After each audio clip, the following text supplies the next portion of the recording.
We begin tonight with Memorial Day observed from a distance but marred by vandals in the South End. The monument to Puerto Rican veterans was among the many locations deprived of the usual ceremonial gathering. On Sunday, the monument was damaged by vandals, and yesterday the site was visited by a few officials and one of the veterans who led the campaign to build the monument.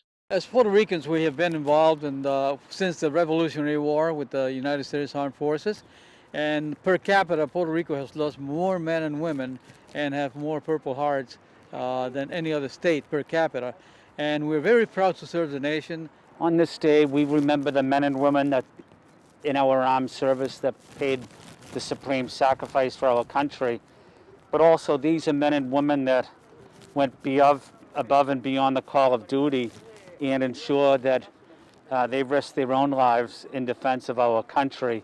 I really hope that the young adults that pass by this monument, that walk through this monument, could take a second and reflect and think about the sacrifices that were made by all our veterans. This one in particular here is for the Puerto Rican veterans. But if you could see behind me, that statue is the male and a female because it crosses genders as well. And for them to stop and reflect and just read what the inscriptions say on here is very important to keep the memories alive of all those that sacrificed for our country. But the tone of respect for veterans was also clouded by reaction to the vandalism. It's indecent what happened here. I'm sure it's not a patriotic person who did this. If he thought about, today is Memorial Day, today we recognize and we remember those who gave their lives so that people like whomever did this can do it. Freedom, justice, it's incredible. I am very upset about what happened.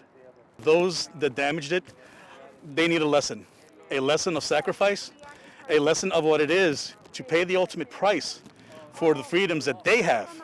And for them to have done that, it just shows that there's still a lot of work to do in ensuring that these stories of these heroes are out there, that these lessons are taught to all Americans.